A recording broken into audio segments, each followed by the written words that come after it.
Boa noite, igreja. Sejam bem-vindos à casa do Senhor. Vamos abrir a Bíblia no livro de Ezequiel. Ezequiel, capítulo 1, versículo 3. Página 881. Página 881. Ezequiel, capítulo 1, versículo 3.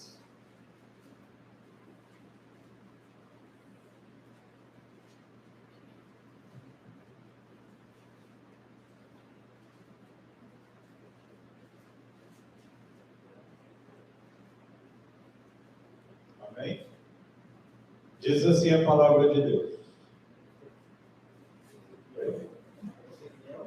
Ezequiel 1, 3. A palavra do Senhor veio expressamente a Ezequiel. Veio direto para esse profeta. O sacerdote, filho de Buzi, na terra dos caldeus, ou seja, no meio da Babilônia, os caldeus eram os babilônicos. Então, esse sacerdote estava na Babilônia, na confusão, mas Deus deu uma palavra certeira, expressa, foi direto. Junto ao rio Quebar e vírgula, isso que começa o conforto, né? E a mão do Senhor estava ali sobre ele. Como é agradável aos nossos ouvidos saber que, independente de onde nós estamos, Ezequiel estava no talvez pior lugar que um judeu poderia estar, no meio da confusão, da idolatria, de adoração a outros deuses, e ele era um sacerdote. Mas quem estava com ele ali? A mão do Senhor. E no meio dessa confusão, versículo 4, eu olhei, e eis que um redemoinho de vento veio do norte, uma grande nuvem, e o fogo se revolvendo.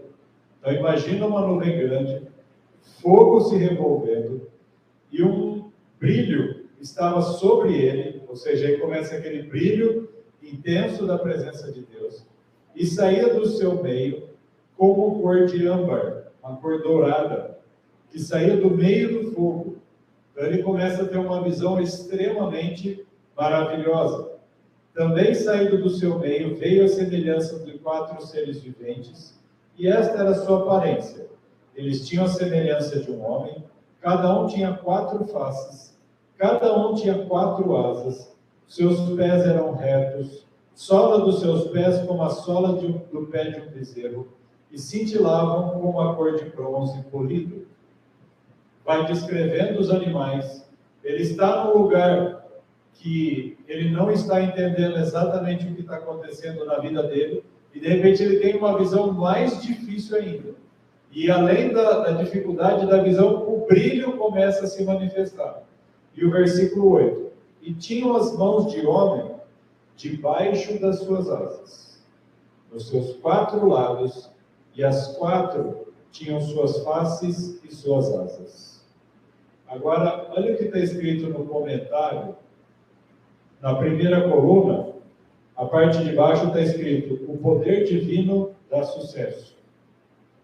Diz assim: na visão de Ezequiel, a mão de Deus estava sobre as asas dos querubins. Então, no versículo 8, onde fala: debaixo das suas asas, nos seus 4 lados, tinham mãos de homem. Essas mãos, então, como a senhora White explica, era a mão de Deus que estava sobre as asas dos querubins. Isso é para ensinar a seus servos que o poder divino lhes concede êxito. O propósito dessa visão, é mostrar que é o poder de Deus que concede a vitória e o êxito. Deus trabalhará com eles se renunciarem à iniquidade, se tornarem puros de coração e de vida. Deus estava com Ezequiel. Deus, o mesmo Deus que cuidou de Ezequiel na Babilônia, cuida de mim e de você hoje. Só que aqui tem uma condição: a renúncia da iniquidade, a renúncia tendo um coração puro e a pureza de vida, andar por um caminho certo. Continua assim o texto. Os mensageiros celestes, os anjos, vistos por Ezequiel, assemelhando-se a uma luz brilhante. E aí depois no versículo 21 vai descrever a velocidade, né, com a rapidez de um raio. Por entre os seres viventes, representam a velocidade com que este trabalho finalmente avançará para a conclusão. Ou seja, na visão de Ezequiel, lembra que nós estudamos o magnífico sistema operacional que a pastora trouxe a palavra? Os anjos voam como relâmpagos, de um lado para o outro. Isso mostra a velocidade da obra que vai acontecer no final de tudo. E olha como continua esse texto. Aquele que não dorme, que trabalha continuamente para a realização de seus desígnios, pode levar adiante sua grande obra de forma harmoniosa. Então ele não dorme, a gente cansa, ele não. E ele está fazendo tudo para que o propósito dele se cumpra. E daí para frente fica mais interessante. A mão do Senhor pode manter em perfeita ordem aquilo que parece emaranhado e complicado às mentes finitas. A mão de Deus, por exemplo, a gente olha para a situação do Brasil e fala, que confusão. Mas se a gente olha para a Bíblia, está escrito, a mão de Deus mantém em ordem aquilo que parece um emaranhado, um rolo de fios, e que a gente não sabe como resolver. O poder de Deus continua funcionando. Tanto que mudou o ano, as coisas estão funcionando. Deus está operando. Deus é que está organizando tudo. Nós temos uma expectativa, né? Qual vai ser agora o futuro dos cristãos? Como vão ser os próximos eventos? O que vai acontecer conosco? Agora, olha para o trono de Deus. Olha para esse magnífico sistema que Deus vai continuar organizando e vai manter em perfeita ordem. Se nós descansarmos que Ele deixa tudo em perfeita ordem, nós conseguimos respirar e a gente sabe que Deus vai conduzir. Aí o último pedacinho antes de encerrar.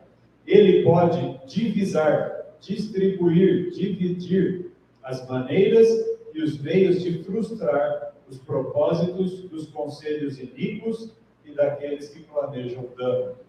Se alguém planeja mal e às vezes você sabe que tem um planejamento maligno, mas você sabe que Deus controla tudo e mantém em perfeita ordem, você vai descansar que Ele vai fazer isso acontecer. O magnífico sistema operacional de Deus está a operar nesta noite. Não se aflija. Entregue a sua vida. O que Deus espera é que nós entreguemos por completo. Deixemos a nossa vida pura, abramos mão da iniquidade e sigamos de coração e vida os nossos atos, os nossos sentimentos, o que a gente pensa, tudo puro, porque a perfeita ordem está a governar tudo e Ele está a fazer a coisa andar rápido. Os tempos que estão sendo rápidos é o Senhor que está fazendo, na velocidade dos anjos que vão como relâmpagos. Ele tem propósito, Ele sabe muito mais do que nós. A mente infinita sabe muito mais do que a nossa mente finita e limitada. Descansa no poder soberano do nosso Deus. Amém? Vamos